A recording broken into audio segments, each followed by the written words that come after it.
Price action trading పై అశోక్ దేవనం ప్రియ conduct చేసే webinar కోసం ఈ నెంబర్ కి కాల్ చేయండి. సుమన్ టీవీ ప్రేక్షకులకు నమస్కారం. నేను మీ రేవంత్ చెలమల.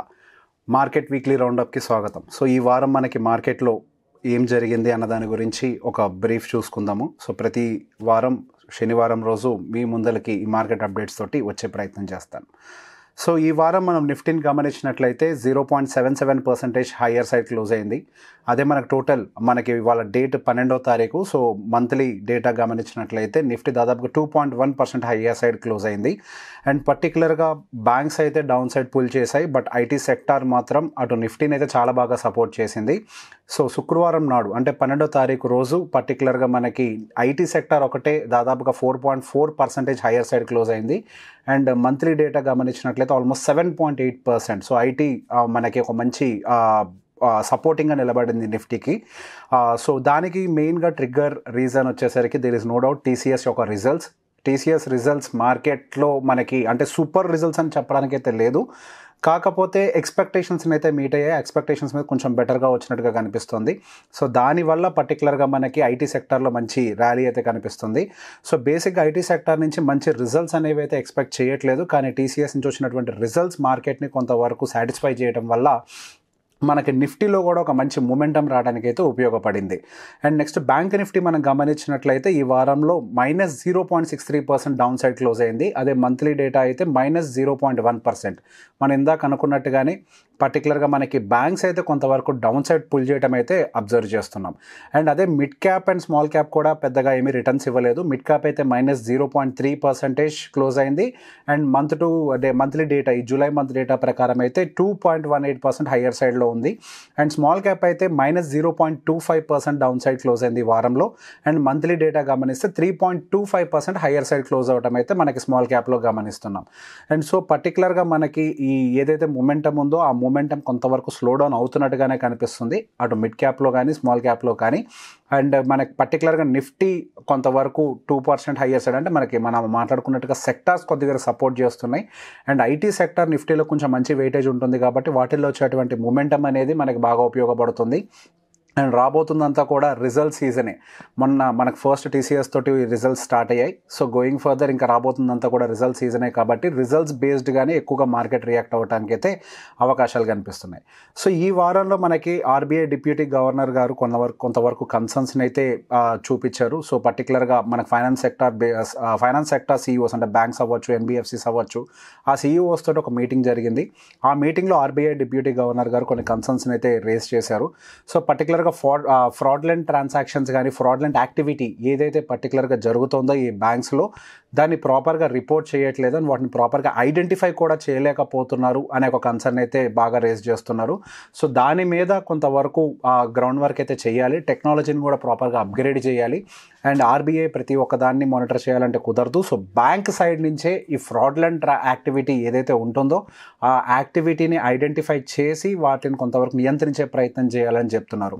అండ్ అదొకటే కాకుండా ఈ ఎవర్ గ్రీనింగ్ ఆఫ్ లోన్స్ అంటే సింపుల్గా చెప్పాలి అని అంటే ఇప్పుడు ఫర్ ఎగ్జాంపుల్ మీరు ఒక లోన్ తీసుకున్నారు, మీరు కట్టలేని పరిస్థితిలో ఉన్నప్పుడు కొన్ని బ్యాంక్స్ ఏం చేస్తున్నాయంటే మిమ్మల్ని పిలిపించి మా దగ్గర ఉన్న అమౌంట్ తోటి మీ లోన్ని క్లియర్ చేసేసి మీకు మళ్ళీ ఫ్రెష్ లోన్ ఇష్యూ చేస్తాము అని చెప్తున్నాయి అనమాట.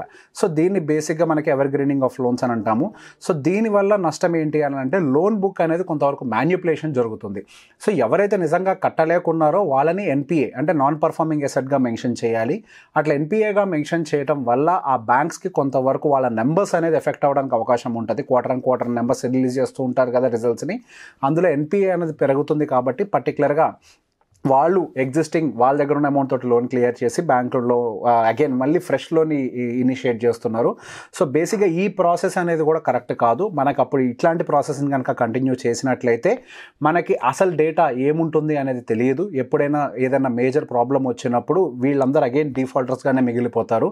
వాళ్ళకి ఆల్రెడీ లోన్ని రీపే చేసే కెపాసిటీ లేకనే మీరు పిలిపించి పనులు చేస్తున్నారు. సో సాధ్యమైనంత వరకు ఇట్లాంటి ప్రొసీజర్స్ని కూడా బ్యాంక్స్ ఆపేయాలి అని చెప్పేసి అంటున్నాయి. సో మీరు గమనిస్తే పర్టికులర్గా బ్యాంక్ సైడ్స్ మనకి కొంతవరకు నెగిటివ్ న్యూస్ అయితే ఎక్కువగా ఫ్లో అవుతుంది. సో గోయింగ్ ఫర్దర్ వాటి యొక్క రిజల్ట్స్ కూడా రాబోతున్నాయి. బ్యాంక్ యొక్క నెంబర్స్ ఎలా పోస్ట్ చేస్తాయి అనేది కూడా మనం కొంచెం కీన్గానే అబ్జర్వ్ చేయాలి. అదే డ్రైవ్ చేయబోతుంది నెక్స్ట్ అయితే. అండ్ దాంతోపాటుగా ఎన్ఎస్సి సైడ్ నుంచి ఇంకొక ఇంపార్టెంట్ అప్డేట్ అయితే వచ్చింది. అండ్ పర్టికులర్గా ఎన్ఎస్సి మనకి ఎవరైతే ఎఫ్ఎన్ఓ ట్రేడింగ్ చేస్తుంటారో అది ఇంట్రాడే ట్రేడర్స్ అయి ఉండొచ్చు, లేకపోతే పర్టికులర్గా ఆప్షన్ సెల్లర్స్ అయి ఉండొచ్చు. వీళ్ళ కోసం మార్జిన్ ఫెసిలిటీ అంటే కొలెట్రాల్ పెట్టుకొని మార్జిన్ ఫెసిలిటీని ప్రొవైడ్ చేస్తూ ఉంటుంది. సో ఎన్ఎస్సిలో ఏవైతే స్టాక్స్ ఉంటాయో మెజారిటీ ఆఫ్ ద స్టాక్స్ అన్నీ కూడా మార్జిన్ ఫెసిలిటీకి ఎనేబుల్డ్గానే ఉండేవి ఇంతకుముందు వరకు. సో బేసిక్గా ఇక మీదట మేము ఆ మార్జిన్ ఫెసిలిటీ పర్టికులర్గా స్టాక్స్ని తగ్గించాలనుకుంటున్నాం. దాదాపుగా 1000 స్టాక్స్ని ఆ మార్జిన్ ఫెసిలిటీ ఇచ్చే వాటిల్లో నుంచి తొలగించాలి అనుకుంటున్నామని చెప్పి ఎన్ఎస్సి ఒక అప్డేట్ అయితే ఇచ్చింది. ఒక రకంగా దీనివల్ల మనకి ఈ ట్రేడింగ్ యాక్టివిటీ కూడా ఎఫెక్ట్ అవ్వడానికి అయితే ఎక్కువ అవకాశాలు కనిపిస్తున్నాయి. అండ్ పర్టికులర్గా ఏ స్టాక్స్ని అయితే ఆ 1000 స్టాక్స్ ఏవైతే మనకి ఆ మార్జిన్ ఫెసిలిటీ నుంచి అయితే తొలగించేస్తారో వాటిల్లో కొంతవరకు యాక్టివిటీ కనిపించడానికి కూడా ఎక్కువ అవకాశం ఉంటుంది. సో ఆ 1000 స్టాక్స్ ఏంటి అనేది మనకి క్లియర్గా ఎన్ఎస్సి వెబ్సైట్లో లిస్ట్ అయి ఉంటుంది. మీరు గూగుల్లో సెర్చ్ చేసినా దొరుకుతుంది. సో సహజంగా ఆ ట్రేడర్స్ అందరూ కొన్ని స్టాక్స్ను కొని వాటిని ప్లెడ్జింగ్ పెట్టి తర్వాత వచ్చిన మార్జిన్తో ట్రేడింగ్ చేస్తూ ఉంటారు. సో దాని ద్వారా వాళ్ళకి డబుల్ బెనిఫిట్. అంటే ఒకవేళ స్టాక్స్ కనుక అప్ సైడ్ మూవ్ అయితే అందులో ప్రాఫిట్ వస్తూ ఉంటుంది, అలానే ఆ మార్జిన్తో ట్రేడింగ్ వల్ల దీంట్లో కూడా లాభాలు వస్తూ ఉంటాయి. కాబట్టి వాళ్ళు అవి కొని ఇవి చేస్తూ ఉంటారు ట్రేడింగ్ అనేది. ఇప్పుడు ఆ ఫెసిలిటీ తీసేయడం వల్ల ఆ స్టాక్స్లో కొంతవరకు సెల్లింగ్ రావడానికి కూడా అవకాశం అయితే ఉంది. సో సహజంగా ఎవరైతే మార్జిన్ ఫెసిలిటీని ఎక్కువ వాడుతూ ఉంటారో డెఫినెట్గా వాళ్ళందరూ ఆ స్టాక్స్ని ఆఫ్లోడ్ చేయడానికి అయితే ట్రై చేస్తారు అన్నట్టుగానే కనిపిస్తుంది. సో పర్టికులర్గా ఎన్ఎస్సి ఆ 1000 స్టాక్స్ని ఏవైతే రిమూవ్ చేసేసిందో ఒకసారి వాటి మీద కొంతవరకు మీరు కీన్గా అబ్జర్వేషన్ పెట్టాలి. అండ్ దాంతోపాటుగా లాట్ సైజ్ని పెంచాలి అని చెప్పేసి రీసెంట్గా మనకి న్యూస్లో కూడా వింటూనే ఉన్నాం. ఎఫ్ఎన్ఓ ట్రేడింగ్కి సంబంధించి అయి ఉండొచ్చు, ఫ్యూచర్స్కి సంబంధించి అయి ఉండొచ్చు. లాట్ సైజ్ అనేది 20 నుంచి 30 లక్షలకి తీసుకెళ్ళాలి అని చెప్పేసి క్లియర్గా చెప్తున్నారు. సో బేసిక్గా దీన్ని ఒకసారి మనం క్లీన్గా అబ్జర్వ్ చేసుకునే ప్రయత్నం చేద్దాం. సో బేసిక్గా మనకి as of now bank Nifty 15 lot size తోటి ఉంది. సో ఇంటూ 53,000 ఏదైతే మనకి టోటల్ వాల్యూ అయితే ఉందో సుమారుగా అది 5 lakhs 6 lakhs 7 lakhs వస్తుంది అనమాట. సమ్వేర్ అరౌండ్ 8 lakhs అనుకుంటా, సమ్వేర్ అరౌండ్. సో బేసిక్గా ఆ టోటల్ వాల్యూని 20 to 30 lakhsకి తీసుకువెళ్ళాలి అనేది ప్రపోజల్. సో దీనివల్ల జరిగేది ఏంటి అని అంటే ఫ్యూచర్స్లో ఎవరైనా బయింగ్ ఆర్ సెల్లింగ్ చేస్తున్నట్లయితే ఇప్పుడు 1,50,000 ఎంతైతే ఖర్చు పెడుతున్నారో అది ఆల్మోస్ట్ ఇప్పుడు ఇది 20 to 30 lakhs జోన్లోకి ఎంటర్ అవుతుంది అంటే ఆల్మోస్ట్ ఇంటూ 2 or 3 times పెరుగుతుంది. కాబట్టి ఫ్యూచర్స్ యొక్క ప్రైసింగ్ కూడా 2 or 3 times పెరుగుతుంది. సో లాట్ సైజ్ అనేది ఇంక్రీజ్ చేయడం వల్ల మనకి ఫ్యూచర్స్ కొనాలి అని అంటే మనకి ఆ ప్రీమియం ప్రైస్ అనేది పెరుగుతుంది. అండ్ అలానే ఆప్షన్ సెల్లింగ్కి అయి ఉండొచ్చు, ఆప్షన్ బయింగ్కి అయి ఉండొచ్చు. ఇది కూడా ఇందులో కూడా మనకి ఇంపాక్ట్ కనిపిస్తుంది. సో బేసిక్ ఇది స్టాక్ ఆప్షన్స్ వరకే పరిమితం చేస్తారా లేదా ఇండెక్స్కి కూడా తీసుకొస్తారా అంటే నిఫ్టీ బ్యాంక్ నిఫ్టీకి కూడా తీసుకొస్తారా అనే ఒక విషయాన్ని అయితే మనం అబ్జర్వ్ చేయాలి. సో బేసిక్గా సెబీ ఈ గ్రౌండ్స్ మీద చాలా ఎక్కువగా వర్క్ చేస్తుంది. దానికి గల మేజర్ రీజన్ మనకి ఎప్పుడైతే కొంతవరకు మనీ రిక్వైర్మెంట్ ఎక్కువ అవుతుందో సో చిన్న చిన్న రీటైలర్స్ అందరూ తప్పుకుంటారు ఆప్షన్స్ ట్రేడింగ్ నుంచి. సో ఇప్పటి వరకు ఎవరైతే ఒక్కొక్క లాట్స్తో ట్రేడ్ చేస్తున్నారో ఇక మీదట వాళ్ళకి ఆ మార్జిన్ సరిపోదు కాబట్టి కొంతమంది తప్పుకుంటారు అనేది పర్టికులర్గా సెబీ ఒక ఉద్దేశం. And so going further we have to wait. బేసిక్గా దీని మీద ఒక కన్సల్టేషన్ పేపర్ రావాలి, ఆ తర్వాతనే మనకి ఆర్డర్ అనేది ఫైనల్గా ఇష్యూ అవుతుంది. సో ఇప్పటి వరకు మాత్రం మనకి ఎఫ్ఎన్ఓ ట్రేడింగ్ మీద కొంతవరకు గట్టి నియంత్రణ తీసుకొచ్చే ప్రయత్నం అయితే మనకి సెబీ సైడ్ నుంచి అయితే కనిపిస్తూనే ఉంది. అండ్ దాంతోపాటుగా ఎక్స్పైరీ రిలేటెడ్గా కూడా మనం ఎంత ముందుగా మాట్లాడుకున్నాం. ఎక్స్పైరీస్ని కూడా ఇప్పుడు ఎన్నైతే ఎక్స్పైరీస్ ఎవ్రీడే ఎక్స్పైరీ ఎలా అయితే మార్కెట్లో ఉందో ఇక మీదట అలా ఉండకూడదు. ఒక ఎక్స్చేంజ్కి అంటే ఇప్పుడు ఎన్ఎస్సిలో ఫర్ ఎగ్జాంపుల్ మనకి fin Nifty, mid cap Nifty, bank Nifty, Nifty 50 ఇట్లా ఎన్ని ఎక్స్పైరీస్ ఉన్నాయి కదా, అన్ని కాదు వారానికి ఒక ఎక్స్పైరీ మాత్రమే రన్ అవ్వాలి అనే విధంగా కూడా కొంతవరకు గ్రౌండ్ వర్క్ చేస్తున్నారు. సో బీఎస్సీ సైడ్ నుంచి ఒక ఎక్స్పైరీ రన్ అవ్వచ్చు, ఎన్ఎస్సీ సైడ్ నుంచి ఒక ఎక్స్పైరీ రన్ అవ్వచ్చు. సో ఒకప్పుడు మనం గమనించినట్లయితే ఎన్ఎస్సీలో కేవలం మనకి నిఫ్టీ అండ్ బ్యాంక్ నిఫ్టీ ఎక్స్పైరీలు మాత్రమే ఉండేవి. ఎఫ్ఎన్ఓలో అది కేవలం గురువారం ఒక్కరోజే నడిచేది. అప్పటి వరకు కొద్ది పెద్ద ప్రాబ్లం లేదు. ఎప్పుడైతే డైలీ ఎక్స్పైరీ వచ్చిందో దానివల్ల చాలా మటుకు స్పెక్యులేషన్ అనేది పెరిగింది. సో ఆ స్పెక్యులేషన్ని కంట్రోల్ డౌన్ చేయడం కోసం అని చెప్పేసి డైలీ ఎక్స్పైరీ ప్రొసీజర్ని కూడా కొంతవరకు సడలించే ప్రయత్నం చేస్తుంది మనకి సెబీ కూడా. అండ్ దాంతోపాటుగా మనకి ఇంకొక ఇంపార్టెంట్ న్యూస్ ఏంటి అంటే ఎఫ్ఎంసీజీ సెక్టార్కి సంబంధించి ఒక రకంగా పాజిటివ్ న్యూస్ వచ్చింది. సో మనకి ఐఎండీ నుంచి ఒక రెయిన్ఫాల్ అప్డేట్ అయితే వచ్చింది. So when compare to the previous years మనకి 1% యావరేజ్ రెయిన్ఫాల్ అనేది ఎక్కువగా నమోదవుతుంది.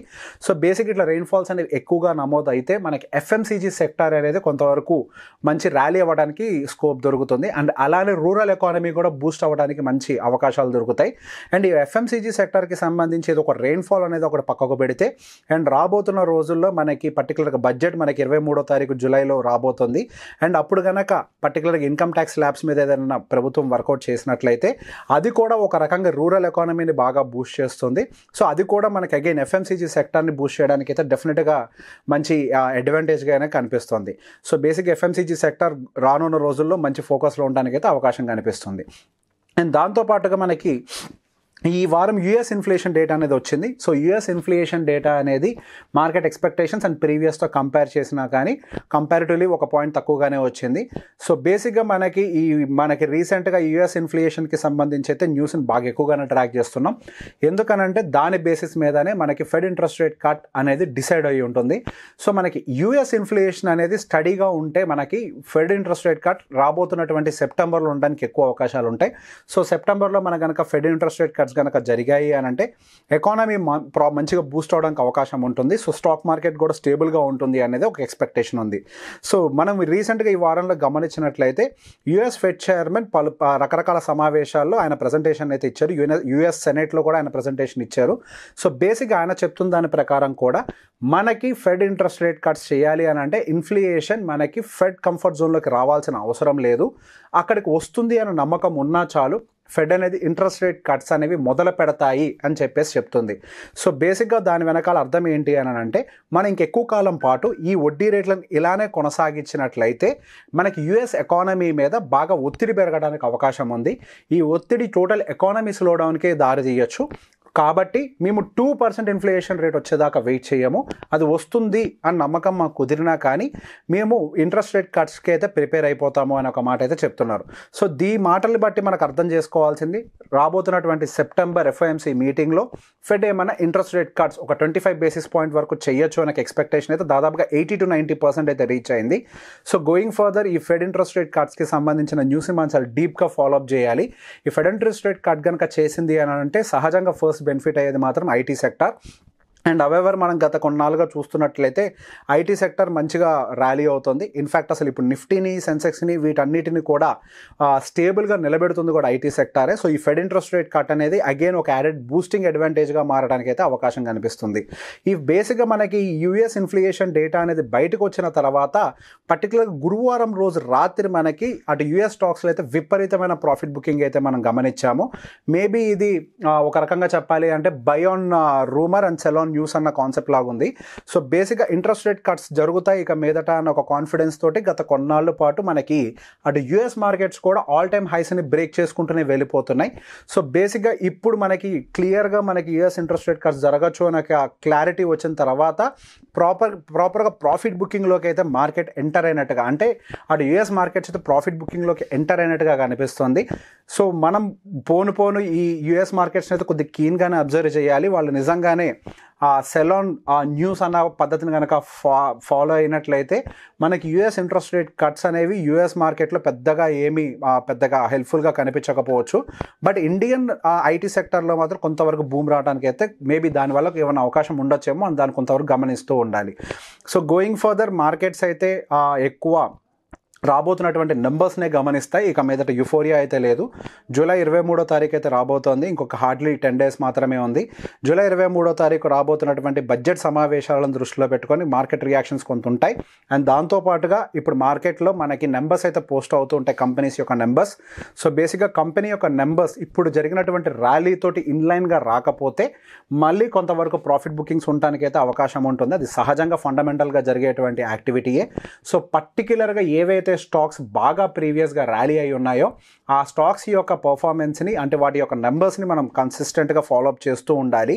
వాటిలో కొంచెం డిక్లైన్ ఉన్నా లేకపోతే ఎక్స్పెక్టేషన్స్ని మీట్ కాకపోయినా కానీ డెఫినెట్గా మనకు కొంత ప్రాఫిట్ బుకింగ్ రావడానికి అయితే అటు మిడ్ అండ్ స్మాల్ క్యాప్లో కూడా అవకాశాలు కనిపిస్తూ ఉన్నాయి. సో బేసిక్గా మళ్ళీ మనకు నెక్స్ట్ అప్కమింగ్ వీక్లో ఎటువంటి యాక్టివిటీ జరగబోతోంది అని చెప్పి మనం నెక్స్ట్ వచ్చే శనివారం రోజు మనం మళ్ళీ కూర్చొని డిస్కస్ చేసుకుందాం. సో ఇట్లాంటి న్యూస్ కోసం కంటిన్యూస్గా ఫాలో అవుతుండండి. Thank you very much. Suman టీవీలో మీ పర్సనల్ అండ్ బిజినెస్ ప్రమోషన్స్ కోసం కింది నెంబర్కి కాంటాక్ట్ చేయండి.